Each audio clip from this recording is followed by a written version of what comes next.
Imagine a world where there is no hunger, no predators, no disease, unlimited food, unlimited water, perfect safety, a paradise designed for life to flourish.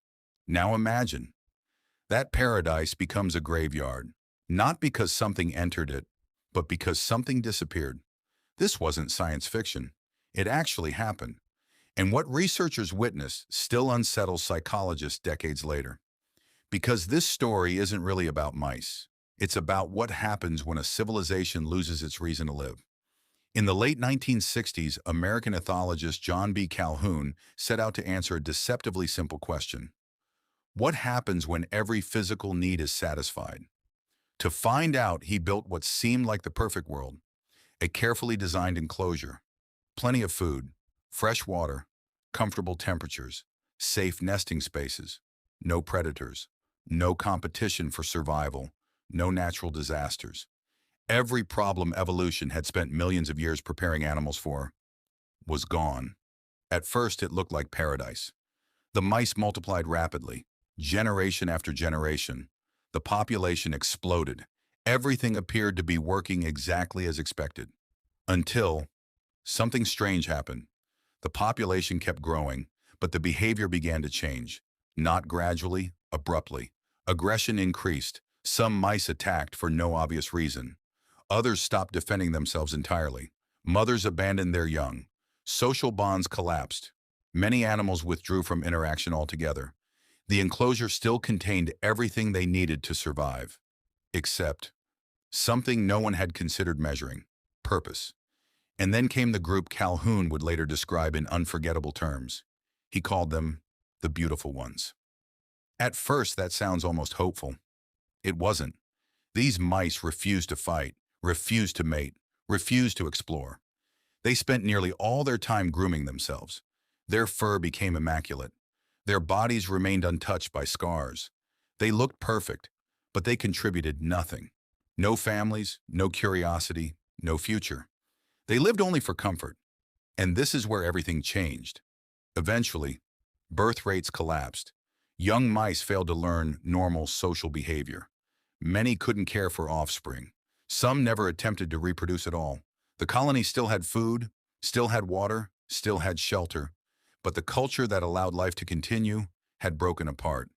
Then, despite abundant resources, the population entered an irreversible decline. One by one, the mice died, not from starvation, not from disease, but from the collapse of the social world they depended on. Calhoun called this process a kind of behavioral sink, a breakdown of normal behavior under certain crowded social conditions. And for decades, people have wondered the same uncomfortable question. Could humans follow the same path? But this is the part almost nobody talks about. The Calhoun experiments have often been misunderstood. Humans are not mice. Our societies are shaped by culture, technology, institutions, values, and choices in ways that make direct comparisons unreliable. The experiment doesn't predict humanity's future. It doesn't prove civilization is doomed. What it does reveal is something much more subtle. Behavior is shaped by more than survival, because surviving is not the same as living. Look around. For most of history, human existence revolved around necessity: finding food, building shelter, protecting family, creating community. Today, for millions of people, many of those immediate struggles have been replaced. Our greatest battles are often invisible: meaning, identity, belonging, direction. We solve many external problems, only to discover internal ones waiting underneath. Modern life is filled with comforts previous generations could barely imagine. We carry infinite entertainment in our pockets. We can order food without leaving our homes, speak to people across continents instantly. Yet loneliness continues to rise in many parts of the world. Anxiety grows. Depression affects millions. Despite unprecedented convenience, many people quietly ask themselves the same question: what am I doing all this for? And maybe that's the real lesson hidden inside Calhoun's experiment. Humans don't simply need comfort. We need challenge, not endless suffering, meaningful struggle. We need responsibility. We need relationships that ask something of us. We need goals whose outcomes aren't guaranteed, because purpose isn't found after eliminating every obstacle. Sometimes, it's created by overcoming them. Without friction, growth begins to disappear. Without uncertainty, achievement loses its weight. Without responsibility, freedom slowly becomes emptiness. History offers an interesting pattern.